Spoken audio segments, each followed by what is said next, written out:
Hey there, it's Jenny from Southern Savers. It's Monday night and it is our weekly Q&A. This is your chance to ask any questions that you have. Saving money, couponing, sky's the limit. So ask away. And I always try to come with a topic. So tonight we are going to talk organization for coupons and for stockpiles and pantries, which was really something that somebody asked for a few weeks back. So kind of merging the two together. And we'll go wherever the questions take us as well. So if you want to ask CVS questions or whatever, I'm okay with it. So it can be completely off topic, basically. Preferably in the money-saving realm would be ideal. So as we dive in, if you've got questions, just leave them in the comments. And either I will see them or my husband will see them. And between the two of us, hopefully I will get you an answer. If for some reason I don't, though, we try really hard, but if for some reason I don't, then you can always shoot me a Facebook message as well or an email, jenny@southernsavers.com, and I will try my best to answer after the fact. But usually we're pretty good. So that's just kind of like, the warning in case it didn't happen. As we dive in, I'm going to jump into organization, but I'll come back to questions. It just gives you guys a chance to get some asked while I share a topic. So with organization, I do not cut all my coupons. And a lot of you guys already know that. But if you're brand new and you're trying to figure out how couponing is going to work for you, I think a lot of people go overboard to start with. We think if we're going to coupon that we need to go and we need to spend 14 hours getting everything together. Guys, this does not have to take a really long time. It doesn't. So for me, this is what I do. And I've moved around through the years. Currently, I am living in this little blue case that I'm pretty sure my husband has had since he was in high school. But I found it in our garage and I emptied out all his high school papers that I don't think he needs anymore. And I took it over for my coupons because my old Accordion file folder, which they expand and they have little tops that come over, broke. And I was feeling kind of cheap and didn't want to go buy a new one. So this is what I'm in. It is a hanging file folder. And I just, each week, take the coupons that came in this Sunday's paper. I write the date really big on the front of them and put them all in the same pocket. So these are the coupons that came in last Sunday's paper. And the date's kind of pale on these. I should have picked a darker marker. I think I did once I switched to the smart sources. But you put the date on the front, preferably on this side, because this side's the side that's going to end up at the top. And the reason for that, if you've not ever done this before, is that the dates on here, it's really, really tiny. And I've already hit the age where I am going back and forth to figure out what that date is. So I know some of you might not have that much in terms of age on me, but yeah, it's tricky. So just write the date on the front and you don't have to struggle with it.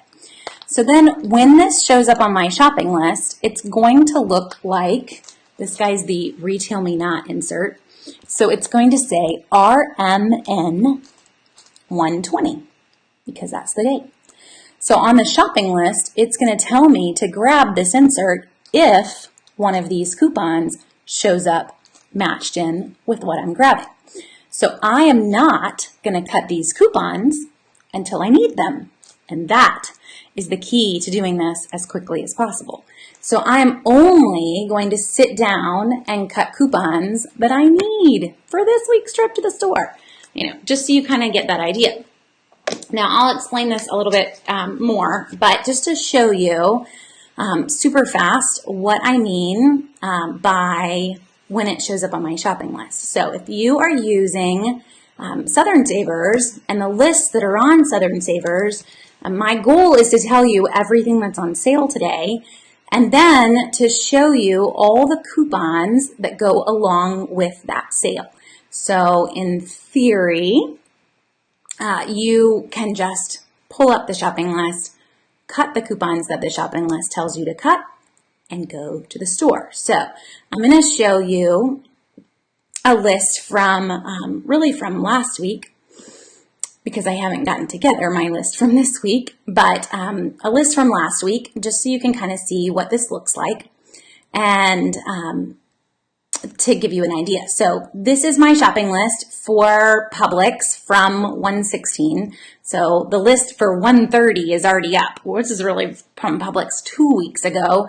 But this is what I had planned on grabbing. All I did was go to the list on Southern Savers. So go to Southern Savers, click on Publix, and basically went through the list of deals that pulls up here, clicked the boxes next to each item. In case you've never done this before, I'm just kind of showing you the process. Clicked the boxes, made the shopping list, and at the very bottom of the list, you'll see this create list box. Click add to list, and then this is what pulls up. So this is the shopping list. And then for me, I'm going to gather the coupons that show up on the list today to go to the store. Now, and I do want to emphasize what I'm showing you right now is what I do. So there are some other options. Yes, I kind of see some folks mentioning that in the comments. You can do whatever is working for you guys. I mean, if it works, great. If it doesn't, that's where a lot of people end up being overwhelmed, because folks jump in and they just go kind of hog wild, cutting a ton of coupons and spending a ton of time. So for me, once I've made this list, check the little boxes, we're talking about maybe 30 to 45 minutes max to get out the door. All I have to do is sit down and cut the coupons, print any coupons, load any digital coupons. So this guy says Publix e-coupon. I'll try to make this as big as I can for folks that are on their phones.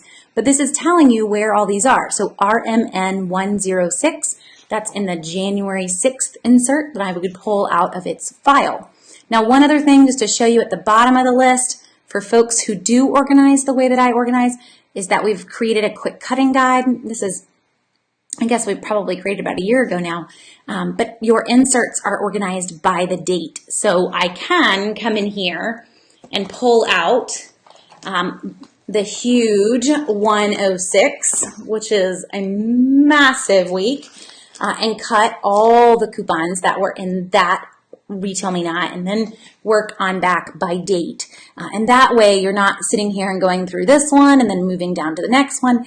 It's a lot faster to cut by date and then organize them. So that is the general gist of how I'm keeping it. And then one other thing to explain this a little further. So inside this guy, I have 12 hanging folders. That's it. Every week this is full. So I'm going to come in. The one in the front is the oldest. So this week, this guy is coming out in the insert in here. He's pretty old. He's from 1014. He's coming out, and let me show you a trick. You can use the database on Southern Savers. So let's go back up to the top of the site really quick. The Publix list is always kind of a long one. And the database is, click this little button, the coupon database will pull up, and we can put in the date of this insert, and it's going to tell us if anything is still good. If something is still good, then you could cut just the coupon that you needed. So this is the RMN from 1014, nothing. And if it shows nothing, then the entire insert has expired. So let's do the Smart Source. Oh, there's one coupon that is still good in the Smart Source insert. I am not planning on buying Irwin Naturals beetroot anytime soon. Plus it expires in 3 days. So really both of these inserts are good to get rid of. I don't need to hold on to them. So it's super fast. I don't need to sit here and flip through them and see if they've all expired. It's a great tip for making your clean out go a lot quicker. And then don't forget that these can get sent overseas to troops on deployed bases.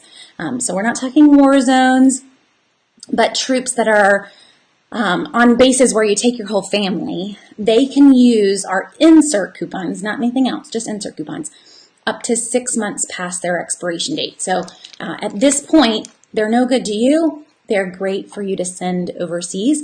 And there's a number of places that you can find more details on that, but just Googling coupons for the troops you'll find a lot of pages. There are also groups locally that collect these coupons. So you don't really need to even do any work. You're going to find a lot of libraries that do collections, VFW posts. You got a lot of places that you could go. So this guy comes out this week. I'm pretty sure my inserts came in the mail today, but I don't know. Sometimes I don't see the mail right away. And then this week's inserts I'll put in here, but I'll actually move them to the back. So I always keep the oldest in the front and the newest in the back. And that way I don't have to go digging to try to remember what week is what. And like, that's how huge 106 is. He just kind of pokes out. But we got like 5 inserts that day. So hopefully that gives you an idea of how an accordion system would work. You're, again, only going to cut the coupons or deal with them when they show up on your shopping list. Now, there is something that you could do that's kind of a blend. So let's say that you grab 1/6, and I have a lot of inserts that week. So you grab 1/6, and you may look at this and think I get 42 papers. I don't. I get 4 sets of papers, meaning if there were 5 inserts, I'm going to have 20 inserts by the end of the day. But what you could do is go through an insert and cut the coupons that you know you're going to use and keep those with you, and then keep the rest of them whole. So that's one way that you could kind of blend a more intense system with a less intense option. I've tried that. For me, I still would print my shopping list, and I would still be looking at what the shopping list was telling me to cut, and I would be like, I don't remember.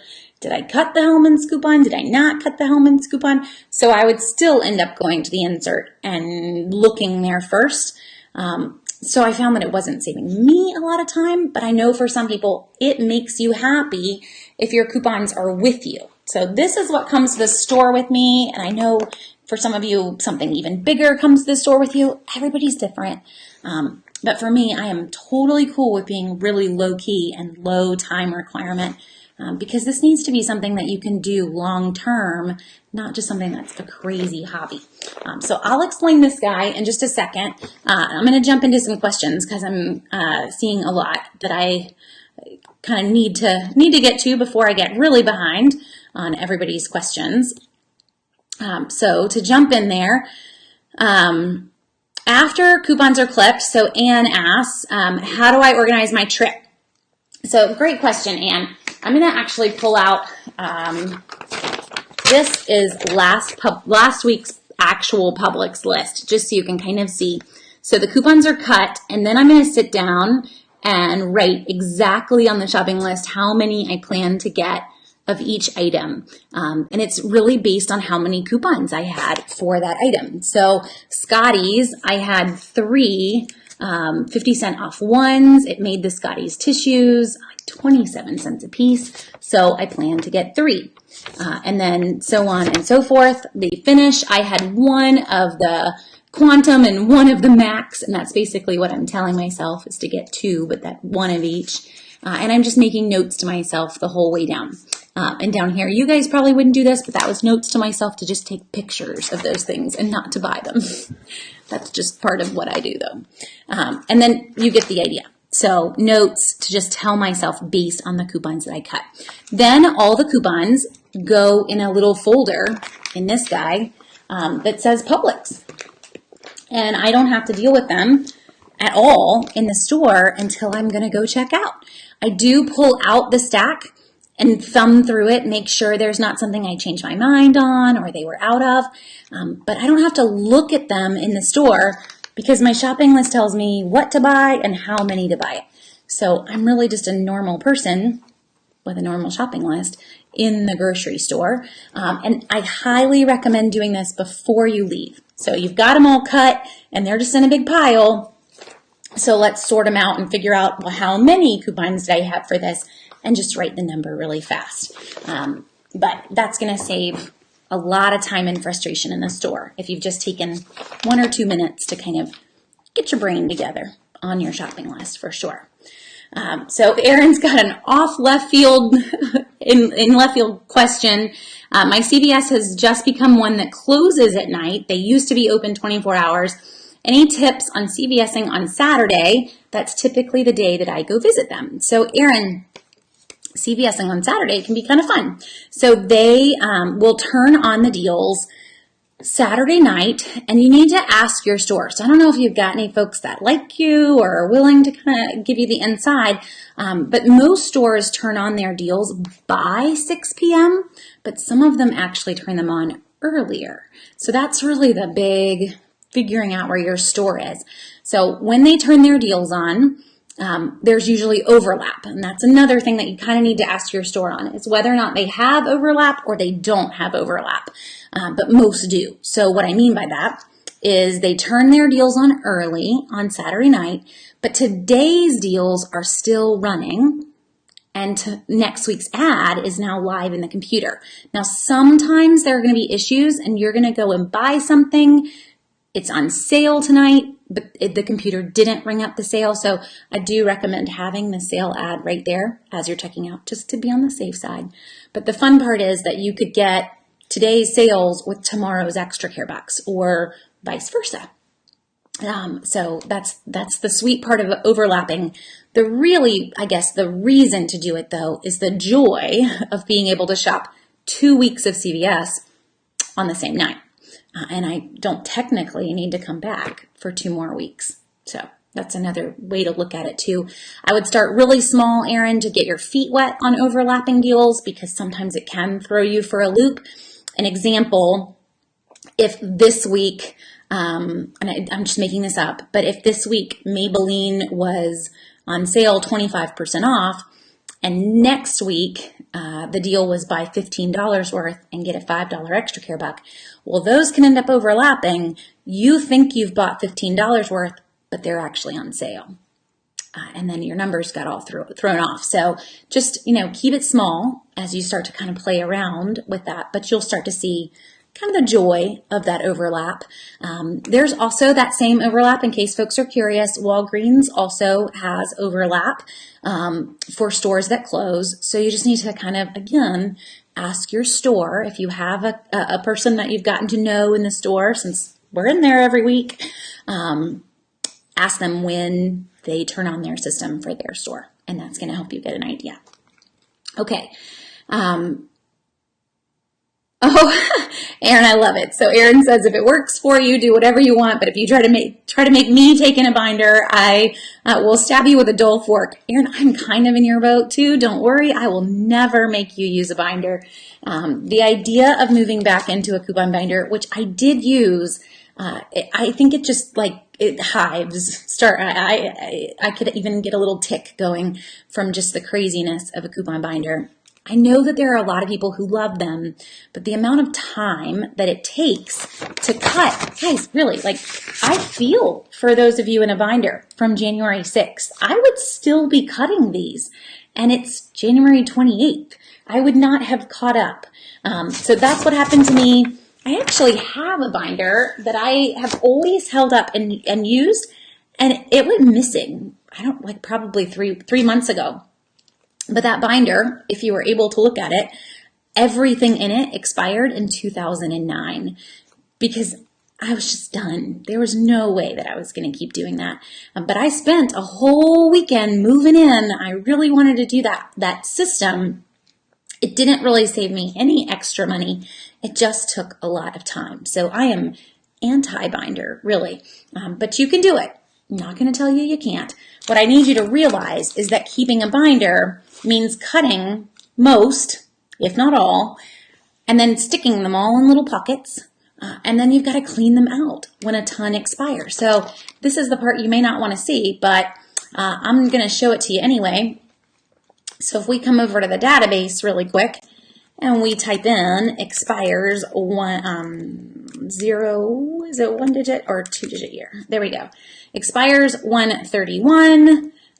We have 172 coupons. Now, a number of them might be e-coupons, but a lot of them are paper coupons, and you're going to have to take them out. So keeping them organized in a binder is a lot of work. It's a dedication. And if you go binder, you've got to keep up with it. So just to, cover all of that. So I will not, if anything, Erin, what I will do is, we'll just move on and not even talk binder anymore.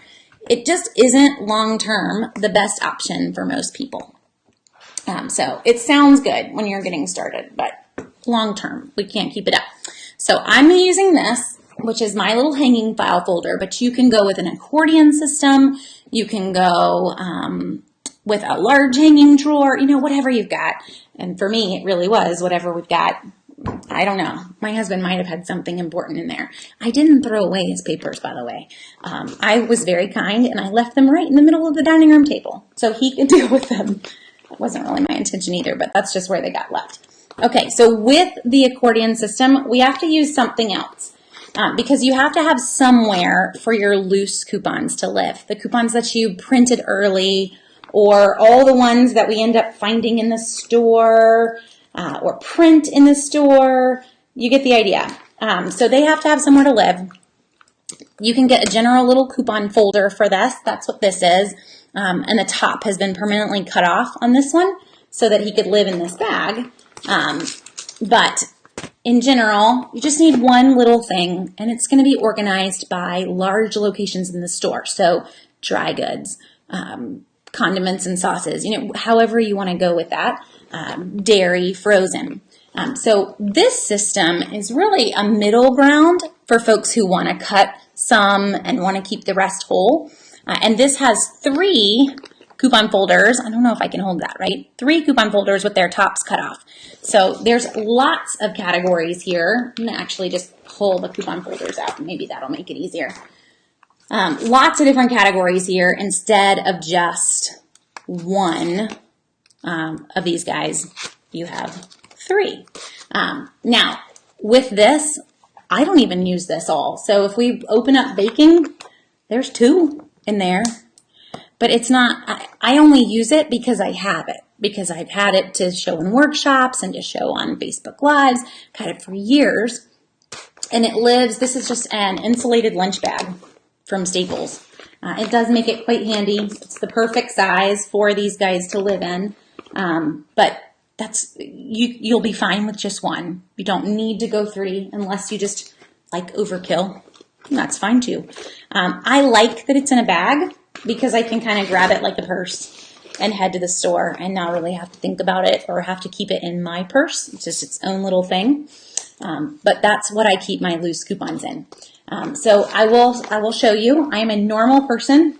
So these are all the coupons that I cut for last week for various deals, and then I didn't end up using, or some I printed early and I still haven't put them in the folders. This is how we all are. So we're just keeping it real tonight. They live in there's a little mesh pocket in the front of my little bag, and I'll get to them before I go to the store this week. But, that's life. So that is my exact system. Again, you can make a blend of any of it though. So they're kept whole in the accordion or the hanging file folder guy here. And then when I do cut them, they end up over here. I have a pocket for each store. And if I'm going to a couple stores, then Publix has all of theirs in the Publix pocket, and I'm ready to go. I don't have to deal with them or think about them. Before I carried this, I used to put them in Ziploc bags. So you don't really have to have one for each store, just a Publix Ziploc bag and a CVS Ziploc bag, and you're good to go. So go really low key instead of high key. Don't do anything you don't need to be doing or buy anything either. Okay, and then Marilyn, your question, I think I just answered. So how do I check my inserts to find the coupons that are still good?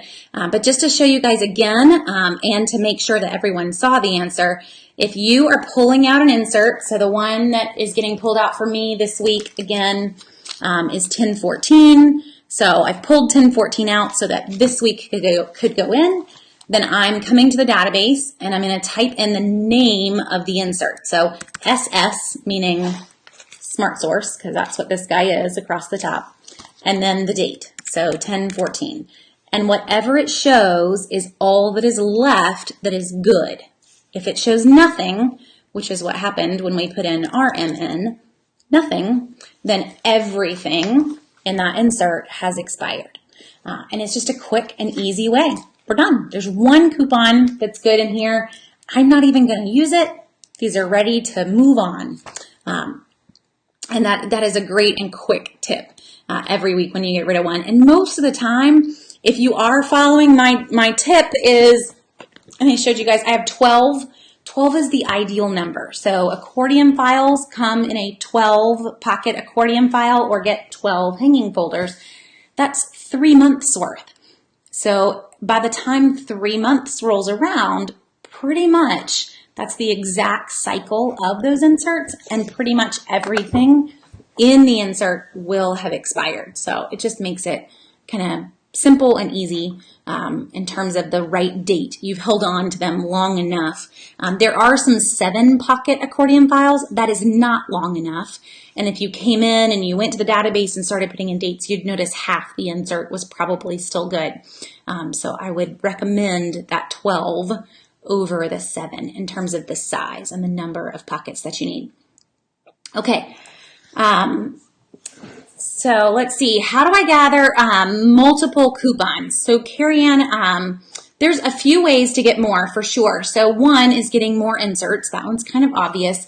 I have a standing order with an insert company that mails me my inserts. So I get 4, kind of showing you 4 sets. That's all I get. I don't get the local paper anymore because half the time it didn't come. But these guys come in my mail on Monday, and then I'm good to shop. I don't usually shop on Sunday anyway, so when they come on Monday in the afternoon, I'm good. That's all that I do insert-wise. Then you've got a lot of printables. With printables, you're allowed 2 per computer, not per printer, and 1 tip there with printables. So let's just jump back to the web really quick. So 1 tip with printables. If you are... I'm just going to go with one that I know is there. If I'm on coupons.com, so a quick coupons.com tip. If you have not printed from coupons.com recently, or a lot of us that we've dealt with this for almost over 2 years now, but coupons.com, if you haven't used it recently, you're just getting started, it's going to ask you when you go to print to enter a verification code that goes to your phone. And that code is basically setting up an account for your computer. If you do that, well, it's going to make you do that. And when you do that, if I have that code sent to my phone for this computer, and then I have my code sent to the same phone for my husband's computer, I will only be able to get 2 coupons total across both computers. So you got to think about that. So this is just coupons.com, which is what we're looking at right here. I want to verify, that's what they're calling that. I want to verify each device. So your laptop, your phone, I want to verify each device with a different phone number. It's only going to send that text message one time. So it's not like, your mom's going to get this text message all the time, but you could. So if I wanted to print from my phone or I wanted to print from my tablet, I just need to verify it with a different phone number. And now I would be able to get 2 with each device. That's a lot of printables. I don't think you're really going to want that many, but there will be times when you're like, I really would like another one of those. Then that's your option if you have verified your devices with different phone numbers. So have your husband verify his laptop with his phone number. You get the idea. It's not going to send him a ton of text messages. It's just one time, no more after that. But you're gonna be happy that you did it in the moment when all of a sudden this $3 off Tide coupon comes out and you want to get another one. Then you can. One other thing. Actually, just pop this back up. I don't know if I'm going to buy Jose Hole, but he is buy one, get one in Publix. So I'm going to go ahead and print him just in case he ends up on my shopping list. So 2 things here. First off, I don't know if you can read this, but you can save them to a PDF. I am not connected to a printer right now. I'm not even on my wireless right now because it wouldn't work. Y'all wouldn't see me very much. So if you're using Chrome, you'd be able to save this to a PDF. The fact that I can do this I can only use one of these coupons. So a little tiny soapbox here. Yes, I could save this to a PDF and I could tell it to print 14 of them. Only one of them is a legitimate coupon. And the minute that you make a second copy, that second coupon will not be reimbursed. So the store will lose money. And it does not take long for your store to lose money on printables before they hate printables. And that's not where we want to be, guys. So if that is you or you've been pondering it, let's not do that. So no making copies of printable coupons. And just to point out how they know, I know it's super tiny, but up here, this barcode is different on every single coupon from coupons.com. You'll see other ones that have a little square box that's still different on every single coupon. So if you make copies, it's not different anymore. It's not this barcode. This barcode is the same on every single one of them.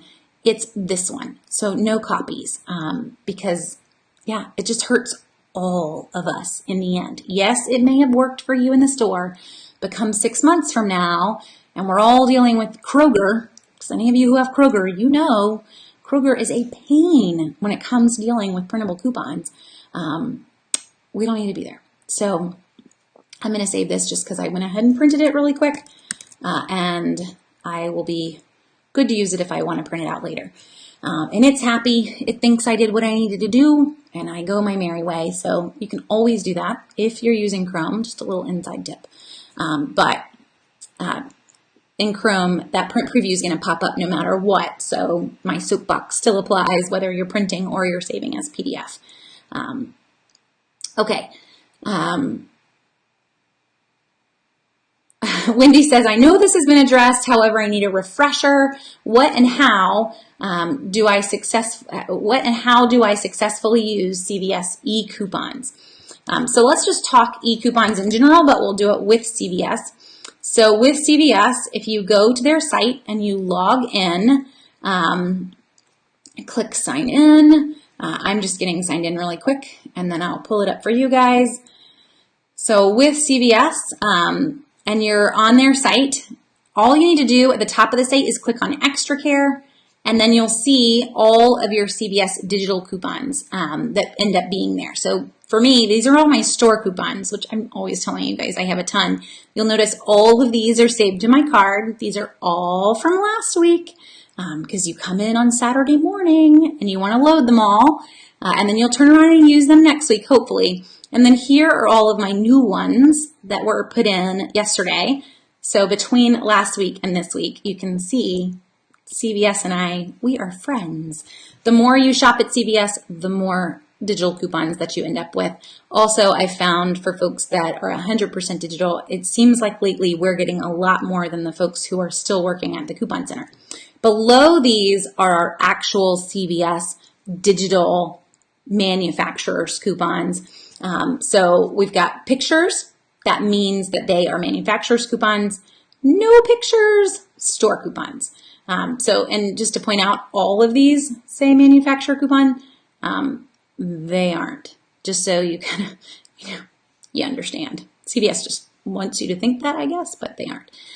So pictures, we're good to use them. Just that one on one item. No picture is a store coupon. So load any of these, Wendy, that you want. And when I go to the store and I scan my CVS card or enter my phone number at checkout, these are going to come off. It's that simple. So that's how you're going to do it. You're going to go to cvs.com and at the top of the site, click on Extra Care and they will load. Now, these work the same way no matter what store we're looking at. So if I go to Publix and I click on coupons for Publix, I end up at their digital coupon page. I'm going to do the same thing. Publix doesn't have a card, but these can be saved to my phone number. And then when I check out in the store, these are going to come off the next time that I buy that item. So if I wanted to load $5 off 2 herbal essences, you can kind of go down the list and grab any of them that you want.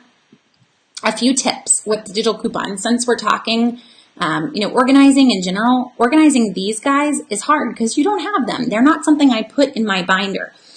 So remember that these do show up on your shopping list. So don't panic over the digital coupons. More just wait until they show up here. But one little inside tip, Publix, especially lately, their digital coupons have been going away really quickly for the ones that line up with this week's sale.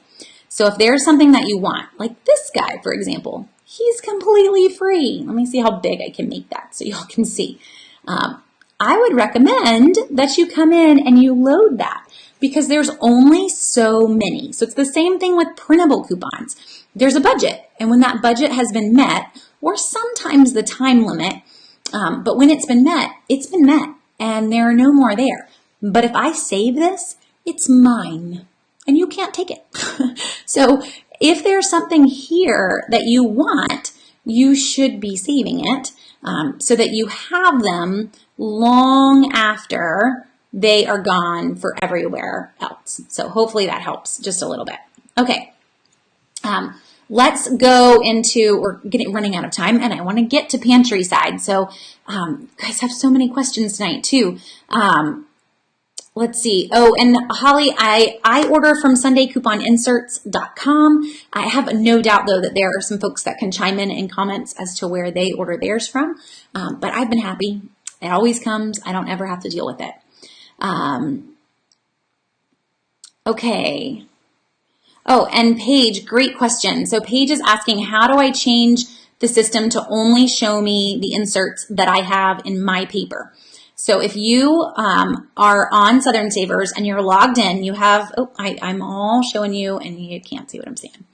You have a green bar across the top, and in the far corner, you'll see your name. So if you click on Edit Profile, your profile page on Southern Savers will pull up. And under your profile, you can select what newspapers you have. So let me slide this guy back over so you can see. So you can select your newspapers. Now, if you don't see your newspaper there, these are done by volunteers, pretty awesome volunteers, by the way. So if you don't see your paper there, I don't have a volunteer for that area right now. I'd be willing to always take more, but it's just based on who is currently sending them in. But for me, I have Sunday coupon inserts set, and we do have a volunteer that's entering them. It's not even me, it's someone else, which is awesome. And I also have the state checked because occasionally I grab the local paper, but I don't usually. So you can check more than one if you want, but that is how you would do it. So it's under your profile, which is under your name in the very top right-hand corner. And so I have a couple of you asking questions on the Tide coupons. So Rick says, every time I try to print the new Tide coupon, it says that they're already printed. I printed the first time and now I can't print any. So Rick, I did hear from some folks that if they checked their little cart on Tide's site, that there were a couple of coupons that were in their cart that had expired for some reason. And once they cleared that out, it was letting them print them again. So I don't know if that might help. But I know that it did for a few different folks that sent me messages today. So that might let the Tide coupons come back through. I don't know. Beyond that, I would try a different computer or a different web browser or a different login. So the login is really the key part on Tide, which is just a different email, but a different web browser and a different login ought to cut it to kind of trigger the system for you to be a new person to print more. I also saw someone ask in terms of the Tide coupons getting the page to load. I have that same issue. P&G's site it will spin and spin and spin. And this is a weird one for me. I cannot get it to load on our house internet at all. But when I tether with my phone or I hop on my husband's internet on his phone, then it will load. I have no clue. It's a P&G issue on their side for sure. But that worked for me because even for me to know that those new Tide coupons are up, I couldn't get it to load on my computer unless I switched internet. So kind of strange. Paige, is there a way to keep track of what digital coupons you have? Yes. So all of the store pages, once you load them, If you are on that store's page, and I have Publix so blown up right now, but you can always come over here and look at just the ones that you have clipped under the My Clipped coupons, and that is also available on Publix's app. So if you wanted to, you could see just what is saved in your account versus having to go and look through all of them again. And every store has that ability. Let's talk about how to organize your pantry though, because we're running out of time, and then I'll come back and answer everyone else's questions and go on through, because you guys are definitely keeping me hopping tonight. So with pantry organization, there are a few fun things that I wanted to throw out. I gave you guys a tour, I guess it's almost been a year ago, of my pantry, and my goal today was to clean out the pantry so that I could give you a tour again, but it didn't happen. So one thing to mention, this is an example of one. This is a can organizer, and technically this guy's called the Consolidator. So your cans can come in the top and roll down to the bottom. This would be if you had a lot, because these are all going to be for one type is how you would manage this. But I'm going to show you a couple of options that are also online. So you can, get a feel for different things that would work. But cans are the first thing that I would say everybody should be going in and starting there, especially when we're buying enough for 6 weeks. So this is actually what we have in our pantry. We did try this guy, but it was really a little much because I wanted to be able to organize by type. And that's what this allowed us to do, because I could keep corn and I could keep green beans. I keep extras down below in the very bottom of the pantry, but generally what we're pulling from are these racks. We actually have 2 of them because I loved them that much. They take a second to put together, and I think you could even stack a second one on top of it if you were going to put them somewhere else. But for us, they just slide right in on the shelf and fit perfectly in the pantry. So this is huge, just organizing your cans and not having them all stacked and being able to see exactly what you have and exactly what you need has been great. Training your kids to put them away in the right spot, that's another story. But this is the first thing that I would recommend. And I've pulled the links to all of these, so I'll have my husband, my very sweet, like Vanna White tonight, put them all in the comments so that you guys can see them. But this one I would highly recommend. And then something else that is fun for folks is taking advantage of the back of your pantry door. So I've got a couple of options for you, and this one's a little colorful. It's out of my kids' room, really, but this is, they make some that are not quite so colorful. This is just a back of the door shoe organizer, and they come with hangers that can go over the top of your door. So if you want to go super cheap, these are like $9 on Amazon, and get one that has mesh pockets. So if a spice spills in there, it's easy to clean up versus having to take the whole thing off and, dump it upside down. But ideal here for the back of the door would be with the mesh, you can see through it, but you can keep spices, you can keep sauce bottles, you can keep kids' snacks. A friend of ours, I actually love the idea, she kept things for her kids to pack their own lunches in here so that they knew they could come in and grab one of each along like the bottom row, and they had their lunch, all their snacks and whatnot that went along with their lunch ready to go. So you can use this however you want, but the back of your pantry door is a huge, kind of wasted space that none of us use. To go a little more intense on the back of your pantry door, I would encourage you, to look into getting a closet-made system. So I'm pulling that guy up next. So a closet-made system is the next cheapest. And I was digging around to kind of find some examples of this and found one on the Container Store. Yeah, you shouldn't shop there. They're really expensive. It was like $140 for this, which is $34. So this system hangs over the door, but you can also screw it into the door. And then look at this. Look at how pretty that is. So it is covering the back of the pantry door. You can keep all sorts of things there. It's just extending your shelf space, basically. But this is a great one to grab, and they show lots of different ways to use it in their pictures. So I thought Amazon would do a better job of displaying this than anything else today. So this is the Closet Maid. There are a couple of others that are on Amazon as well. You're really just looking for pantry door organizers, and you'll find a lot of those. But the Closet Maid has the best reviews, and most of us are used to it. It's that wire shelving that's in your closet, so it's a brand you're very used to. Another thing that I would recommend is going in clear plastic bins for your dry goods in your pantry. So flour, sugar, rice, all of those things. We have dealt with pantry moths in the past, which if you've got any sort of stockpile, they are a pill, not only to get rid of, but just watching food have to get thrown away because it got bugs in it. It isn't fun. So sealing those up is a huge way to solve that problem. I know some folks do this for their cereal. That would not work here. We have probably 8 boxes that are open at any one time because nobody likes the same cereal in our house. But at least for your basic dry goods, going with one of these systems. This is just one example. There's a ton as well on Amazon.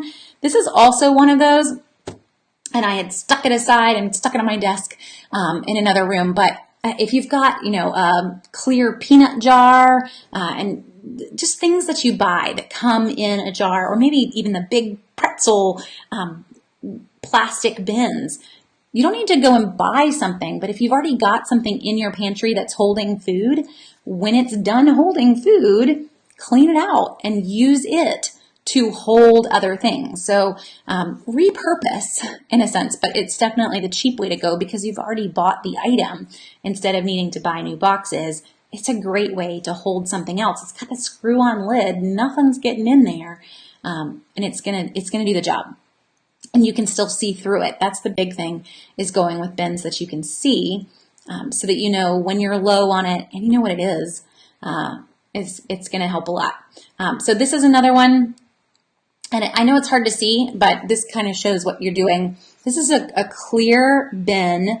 It's made by Command. It costs $4, and it comes with Velcro, so it sticks to the wall. So these little caddies, and they're showing you with soap and whatnot. But what I would encourage you to do, if you've got a closet or a pantry area where here's your door and your shelf doesn't start here, so you've got this space that nobody can use, and it's just wall space. These little caddies fit perfectly in that little wall space right there and are a great way to organize pouches, drink mixes, just the little stuff that are falling all over the pantry. They don't really have a place to live. Sticking them in one of these, and guys, really, it costs $4, $4.29 on Amazon. It's an add-on item, but it's super cheap. You could go with something similar and just buying Velcro and sticking it to the wall with, I guess, a Command strip as well if you didn't want to go with this one. But I think by the time you bought the Command strip and you bought the Velcro, you probably would have spent more than just grabbing this little guy in the first place.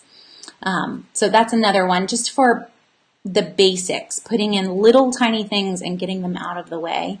Another one in terms of this same thing, and I don't have any examples right here, is looking around your house for boxes that are have a little lip to them but aren't super tall, and baskets that again have a little lip but aren't super tall, and putting like items together. If you wanted to go crazy organized, this is like a dream for meal planners, but potentially having a basket that mapped out meals and the ingredients to go with those meals for the next 3 or 4 nights. Like, how sweet would that be? Just grab the basket and you're ready to cook dinner. So utilize baskets and boxes. I feel like we could all, bring in Marie Kondo here in this moment. But that it really is putting like items together is going to instantly organize something. So paper goods, stacking up plates, cutlery, all of that going in a basket is going to be a huge help in getting some things organized. And then one other little gadget, and this one, the example that they have in here, I don't think is the best example, but these little baskets, they slide on and they're called under shelf baskets. So this little under shelf basket, and they show it with a few different things. But what I would encourage you here, if you're looking for something else, is bread. It's just a great way to get bread off the shelf and give bread its own little like tuck-in place where he lives. I will warn you, they actually can't hold things that are super heavy. So like those 4 cans of soup would probably be its max. I don't know that you'd put a lot more in there weight-wise, but they are ideal for bread and for light items that in my pantry end up for some reason on the floor. Like kids pull them down and they don't put them back. This solves that problem. So another random thing that you can grab, I know, but it's kind of giving you some ideas. And their examples, I wouldn't put plates in it, just a personal tip on that one. But it is good for for light items, and bread is the big ideal for what I would stick in there. So the can one is really the biggest that I showed you first, just getting your cans dealt with. And then thinking about zones as you go through your pantry so that you have like items, you have baked goods together, you have snacks together, that kind of thing is going to save you a lot of frustration as you're trying to get more things into your pantry. The other thing to talk about though with us, because we're all grabbing enough for 6 weeks, hopefully, is how do you manage your stockpile to where you know that you're getting the oldest and not the newest every single time. And really the only tip I can give you there is how you put away your groceries. So instead of coming in, and I'm just grabbing the things that are on the table near me, but instead of coming into your pantry, we're going to pretend these are soup now, and just automatically putting the new one in front, you need to get in the habit of automatically putting the new one behind. And as long as I always put away my groceries like that, putting in behind instead of in front, then problem solved. I don't need to necessarily go and get one that is specifically always rolling it to the front. I just need to load in from the top. And I will say the middle part of this can guy, the middle and the bottom shelf, are tricky to load that way. For us with our cans, we tend to go through them so quickly that our new cans, I mentioned when I showed you guys this guy at first, that we keep some in the can rack, but any extras are really down on the floor at the bottom of the pantry. So when I'm putting away groceries, the new is really going down on the floor, and we're reloading the can rack from that instead of reloading the can rack from what came home from the store today. Because we don't see canned goods at a crazy good price every single week. We see them at a really good price every 5 to 6 weeks. So we're grabbing enough to last us until they're back on sale, and then going to reload from that supply instead of from the actual grocery shopping trip. So hopefully that helps a little bit too as you think about not only how to organize your pantry, but how to manage your stockpile. And then one other thing that I've mentioned a lot, and folks tend to get in a rut thinking that certain things need to go in certain places. But you can really stick things that you may not expect in the freezer. We freeze butter. You can freeze milk. You can freeze cheese. Cheese is not going to come out to where you just want to eat it raw. It's going to be perfect for baking. But everything else, it's going to come out just fine. So we freeze a lot to make room in the fridge, getting it out into the freezer that's in the garage. But that's a huge one. And then realizing that not even everything has to live in your pantry. So our paper goods do not live in our pantry. My paper goods live on top of a cabinet way up high. I come home and I chunk them up there on top of our washer and dryer. So you can find other places for things to live.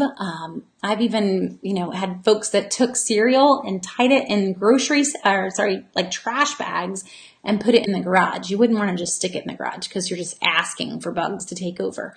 But you can do that as well. So kind of moving some dry goods somewhere else if your pantry is super small and you don't have room for it. When we first started couponing, we lived in a little tiny 2-bedroom apartment with twins. So 4 people in a little tiny apartment. And I had a cupboard for keeping all of our food in. So we had food in other places. We had a bin that lived under the bed. found wherever I had stuck the food. Whatever we needed for that week was usually in the cupboard, but anything extra was in other places just to make it work. So kind of think about all of that too as you go, just as you ponder your pantry situation. Okay, I'm going to jump back into your questions now. So let's see. Paige says, how do I, oh no, I already answered that one. Judith, I have an iPad, not a computer. Can I still print from coupons.com? I've not been able to do so. So to print from a tablet or a phone, the biggest holdup that a lot of folks have is that potentially you do not have a printer that is AirPrint compatible. So that's what Apple calls it. If you've got an Apple device that you're trying to print from, you need to make sure that you have an Apple AirPrint compatible printer. And if your printer is, 4 or more years older, possibly not AirPrint compatible. So look up the name and number of your printer and search for, is it AirPrint compatible? And it's going to tell you. There's a really long list on Apple's site as well. If your printer is within the last couple of years, it should be. Almost every printer made is now. So you shouldn't have any issues there. Android folks, there are some apps that you guys can download for old printers that will make them compatible. I know one of them in the past that my husband used was a Hammer Mill app. I'm not sure what is currently being supported. I am not an Android person, but that's the biggest holdup. Now, let me just go ahead and confess to you guys. I do not have an AirPrint compatible printer. We have a Brother printer. They last for years. And the one that we have is probably 6 or 7 years old. He's still going like a champ.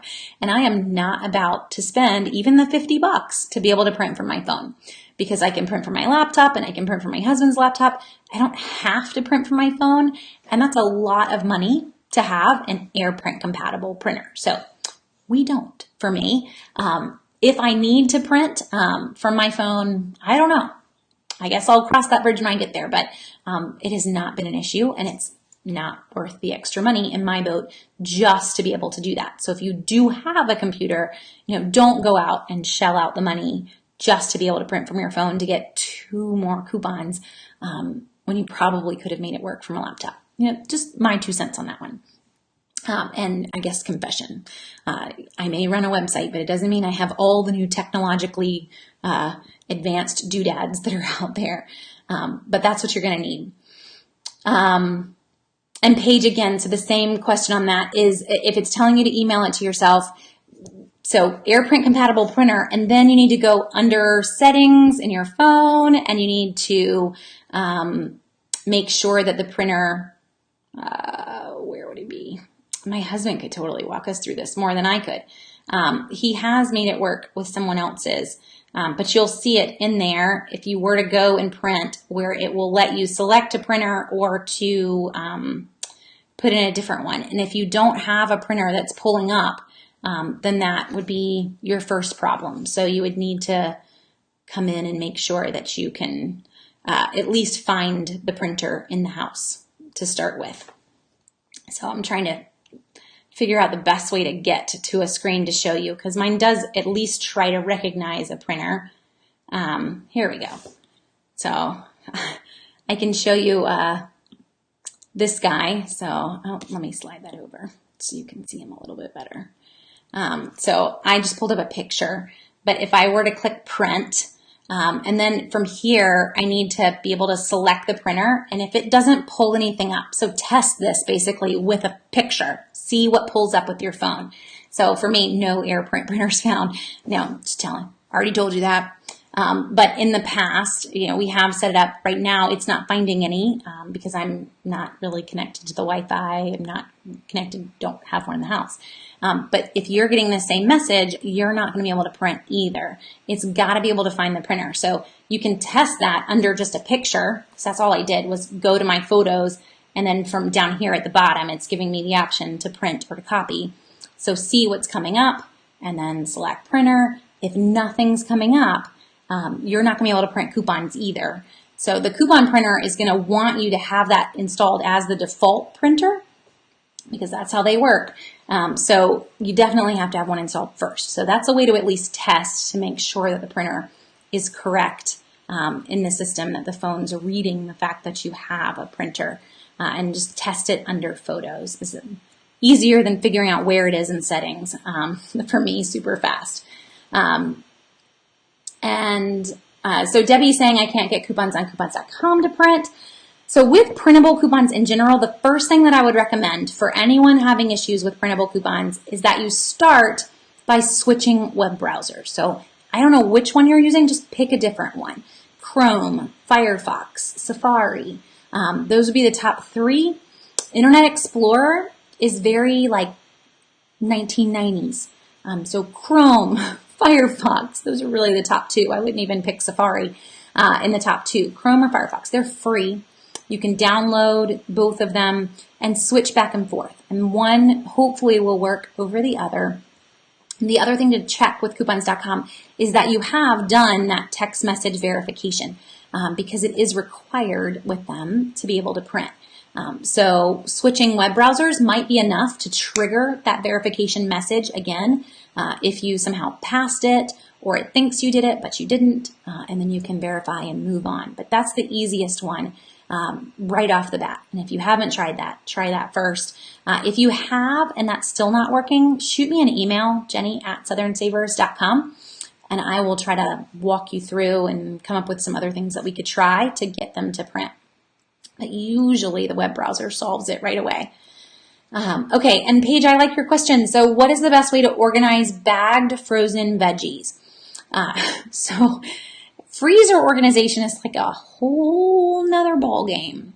But one thing that I will recommend in freezer organization, again, is low-lipped boxes and even baskets and shopping bags. So reusable shopping bags and taking full advantage of them. Shopping bags work better in a chest freezer, so you can physically just lift the shopping bag out and move to what's below it. We have a stand-up freezer, so the boxes is what I would recommend, so I can slide them right in on the shelf. That lip is letting you kind of stack a little bit more, and then kind of treating your frozen veggies like your canned veggies. So I'm sliding that box out, but maybe even using some small boxes so that I've got corn and I have green beans, and however else you're organizing that. So if it's coming from your from the garden and you're putting it up in vacuum seal bags, or you're buying it from the grocery store, whichever way, that we're organizing it in those boxes. And here, what I would recommend, don't go fancy. Just start saving the boxes that come if you have things that you get in the mail, whatever, even things that you buy in the grocery store. So I have my stash of bubbly behind me on the floor. I have a small sparkling water addiction, but it's really helped me lose a lot of weight, so it's okay. Take even your 12-pack boxes that cans came in and cut the tops off of a 12-pack box. I'm not needing the box for support. And I'm not going to try to hold all the vegetables in the box. I'm needing it for organization. So don't go out and buy things to organize your freezer. No one's going to see the inside of your freezer. Just use boxes that you already have. Cut the tops off to kind of have access, but it's the perfect size, if you think about it, to organize one veggie and then even have room on the back of that shelf for another type of veggie right behind it. So that's the ideal. And when we're talking freezer organization, we are talking about having more than one bag of frozen corn. So that's kind of why I'm telling you to put them in boxes. We also, box-wise, because we buy all of our meat in bulk, a lot of times the meat comes in a box. So once I get all the chicken vacuum sealed up, it goes back in the box that it came from in the store and slide that box right in on the shelf so that this shelf is chicken and this shelf is beef. Because that chicken's coming in a 40-pound box, it's going to last us for a while. And then when we get low, we're just going to grab another 40-pound box. So that is just the way to manage your freezer for sure. Hopefully that helps and that works. If you're in chest freezer mode, the huge box of chicken isn't going to cut it. You can't lift a 40-pound box of chicken out of the freezer. but that's where your reusable shopping bags are going to come in handy. So I can keep enough chicken in this bag, and then maybe I have a bag of chicken below it, but I can just lift that bag and move it out of the way if something else is underneath it. Bags help you to keep from losing things in the very bottom of a chest freezer. It's going to make your life a lot happier. And that's what we had for years. And we inherited a stand-up freezer. And once I got a taste of a stand-up freezer, there was really no going back to a chest freezer, but I wouldn't have even done that if we hadn't inherited one from my husband's grandmother. So that was a very sweet upgrade for us. Okay. Hopefully, that answered your question, Paige, and wasn't more of an answer than you were wanting. But I know freezer organization is a tricky one for a lot of people. Let's see. Oh, and you guys are talking about Marie Kondo and her folding. I don't think I could fold like her either, for sure. Though I wouldn't mind if my children at least tried. I would have no qualms against that at all. And where do I buy our bulk meat? So James, I buy our bulk meat from the Chef Store. So the Chef Store is the U.S. Foods Chef Store. And I actually just did a post that's going to go up tomorrow of what they have on sale this week. But I will show you our current sale flyer. So every Monday they put out their new sales. And this is the sale flyer for the Columbia area. There is a Chef Store in Charlotte, in Charleston, and then some much further to the west of us in Dallas and Tempe and Oklahoma. But this is where we get our meat. So boneless, skinless chicken breasts, the last time we grabbed it, were 59 cents a pound on sale. And this week in Columbia, they have jumbo chicken wings for $2.09 a pound. To compare that to the grocery store, Bilo and Publix both have them on sale for $2.99 a pound. So you're saving almost $1. In Charleston, they're even cheaper, and in Charlotte, they're even cheaper, just by like 10 cents, but still. Ground beef is $2.25 a pound. These are just their general prices, and there's no membership fee here. So you just walk in and you buy it and you walk out. I don't have to be special. Anybody can shop there. So this is where we get all of our meat from. But it's coming in a 40-pound box, or this ground beef is a 10-pound chub. So it's like, I have to back up. It's like this big. And you're going to whack it up and we put it into kind of 1-pound sections, and then vacuum seal it and stick it in the freezer. If you have a Chef Store, I would even say within an hour and a half of you, it's worth the drive, guys. And that's kind of crazy to tell somebody that you should drive an hour and a half. But if you were to do that once every 3 months, and you went in and you got chicken, ground beef, and a third meat once every 3 months. So it's a big trip because you don't live near one, but the amount of money that you would save. So for example, their boneless, skinless chicken breast full price is like $1.10 a pound. In the grocery store, the best price you're going to get is $1.99 a pound. So you're saving 89 cents a pound times 40 pounds. And then you throw that in with the savings on the ground beef. Our third meat is usually salmon. Frozen salmon is $6.99 a pound, or we've gotten steaks. We just kind of rotate on what that third one is.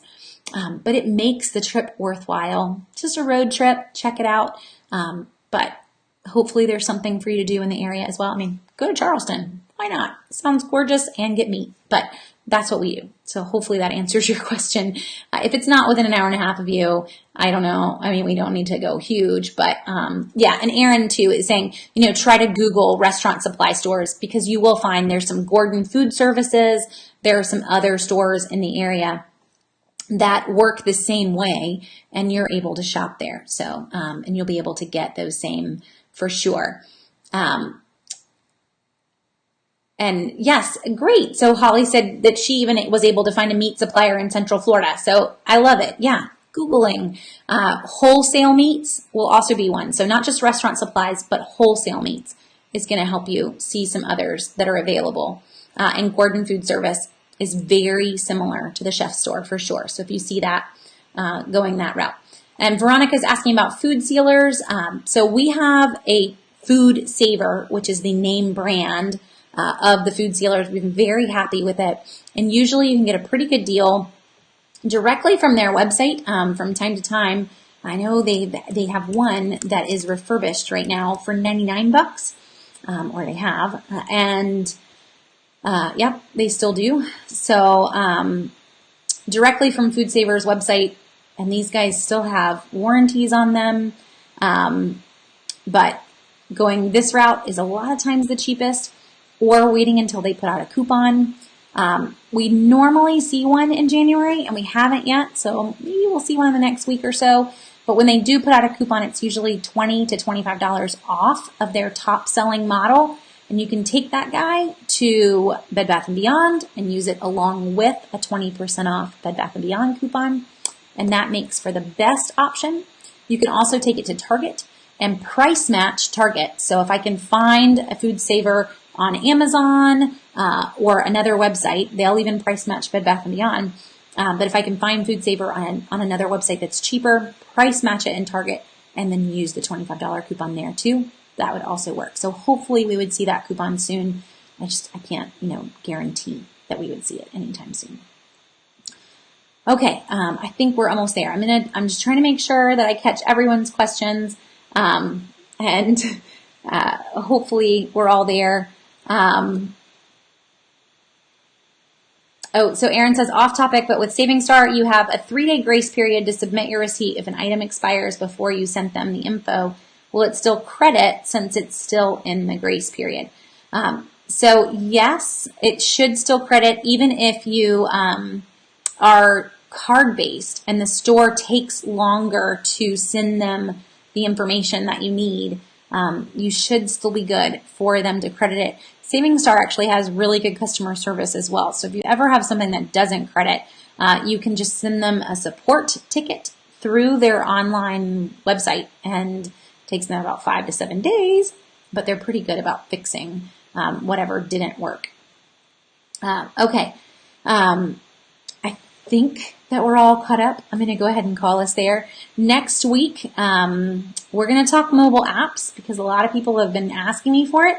And then you guys have been on the ball asking me for various topics. So I've already promised another topic to someone else 2 weeks after that. So we're going to talk mobile apps next week. And then the week after that, I just did 2 posts last week on selling items online. And so someone wanted us to do a Q&A on selling items online and tips for that. So we're going to do that in 2 weeks. So there you go. You get 2 heads up of what's coming.